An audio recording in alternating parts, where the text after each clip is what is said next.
crafty friends, it's Mindy Egan for Tailored Expressions, and today I'm sharing a card that I made with the Trendy Tiles card kit using some of the coordinating components and adding foil for extra impact.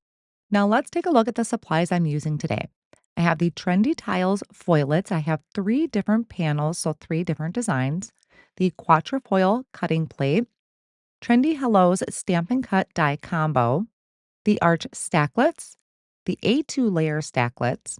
I'll be using some Sugarcube Cardstock, Champagne Fun Foil, and Dreamy Lilac Fun Foil, plus the 6 by 8.5 Magic Shim and Carrier Sheet, my mini Minc, my mini Misti. I have my pick and place tool, reverse tweezers, and a craft pick. I will be using a large pair of scissors, my Scotch tape runner, some Versafine Nocturne Clair ink, and then I have both foam roll strips. I'm going to start with the foiling since that is kind of the main focal point of my design. I'm using three different patterns, although for my end card, I only end up using two of them, so I'll save the other one for a future project. I'm starting out by trimming out a piece of champagne fun foil to be just a little bit larger than the panel that I'm going to be foiling. I'm going to buff over the top of the design and the back of the foil using a Swiffer cloth.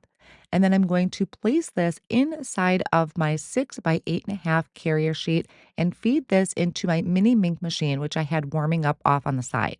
For me personally, the setting number 4 works really well. Then I can remove that, let it cool for a second, and peel back my foil for that gorgeous foil design. I'm going to repeat those same steps for my next pattern that I'm going to be foiling, and I'm going to be buffing over the top of the design and the back of the foil.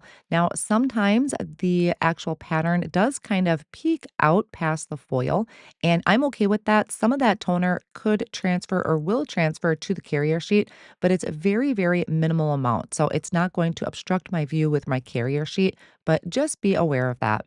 My plan for this panel down the road is to do some ink blending over the top of each of those designs. Now, for this panel, anything that's black is toner and is going to be foiled. For this, I'm using the Dreamy Lilac Fun Foil. Again, trimming that down with a large pair of scissors to be just a little bit bigger than my panel. This one definitely does kind of hang over the edge just a little bit. You could trim that off if that bothers you. But again, anything that's toner that is exposed is going to end up transferring onto your carrier sheet. Now I'm going to feed this through my mini Minc machine once again. I have it set to setting 4. And then what I'm going to do is bring it out and actually flip it over and run it through again. I find for my mini Minc machine personally, this gave me fantastic results. So once I remove this top portion of the foil, you can see everything transferred over and I'm left with a beautiful kind of watercolor looking background. And then the designs are white. Now, all that foil that I just removed, I can use on future card projects. And I thought by using that dreamy lilac with kind of that watercolor look in the background just turned out gorgeous on an entire panel. In the Trendy Hellos Stamp and Cut die set, there are two dies that fit the designs. I'm taking the smallest one and I started out by die cutting individual designs out of that foiled panel. I did that a couple times and then afterwards I realized that the actual cutting plate would fit over the top. So I do end up doing that to get everything die cut out once. If you want to do just a couple of the designs, you could do the individual die from that Trendy Hellos Stamp and Cut set. But if you want to do the entire panel, you can use the QuartreFoil cutting plate. So you can see everything is just popping out of that. And you could also use that leftover piece for future card projects. So my idea here was to take those designs, place them onto the panel where I had the outline foiled in champagne. I also thought by kind of framing the design, it would tone it down just a little bit so that the foil wasn't a little overwhelming. So I started out with the third arch from the outside from the Arch Stacklets die set. I'm going to die cut that out of Sugarcube cardstock cut to 4 1/4 by 5 1/2. I'm placing that panel over another piece of Sugarcube cardstock.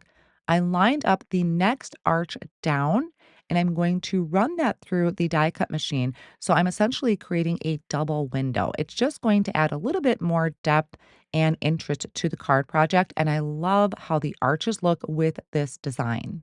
I'm going to take a tape runner and I'm going to add all of those pieces down onto that foiled panel with the champagne fun foil. You could pop these up for some more dimension, but I figured with my arch window, which I did plan on popping up, that would be enough dimension for me. Plus, I need to trim this panel down, which I could have done with my paper trimmer before I started adhering everything. Unfortunately, didn't think of that. So once I had that entire panel glued down, all of those designs taped down, I'm going to run that through my die cut machine with the A2 Stacklets. And that's going to create kind of my base layer. I didn't need to use every design because the arch is going to kind of limit that. So I didn't need to fill the entire panel. I'm starting with the top layer of my card front, which is going to be the arch window that is the largest. And I'm going to trim down some thin foam strips and I'm going to place that around at the edge of the window to kind of pop that up and give that a little bit of dimension. I like to use my craft pick to remove the backing of my foam strips. And then once I have that done, I can place this over the top of my second window. So the one underneath is a little bit smaller, and then place that down.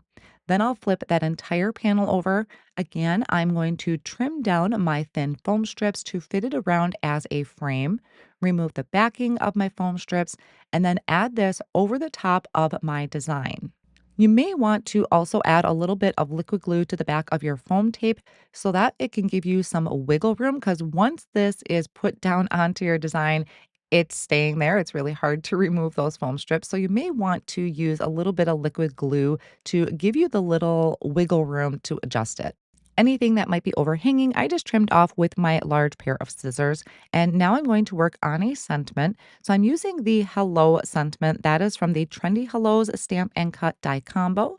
I'm stamping it onto Sugarcube Cardstock using my Versafine Clair Nocturne ink. I'll use the coordinating die to die cut that out. Then I will add some foam tape behind that to be able to pop that up on the front of my card. I like to use my tweezers to help me with centering my sentiment right on the front of my panel. I loved creating this foiled modern tile card and experimenting with the different colors of fun foil. So if this has inspired you, I'd love to hear about it. Leave a comment down below, give the video a like, and subscribe for more card making fun.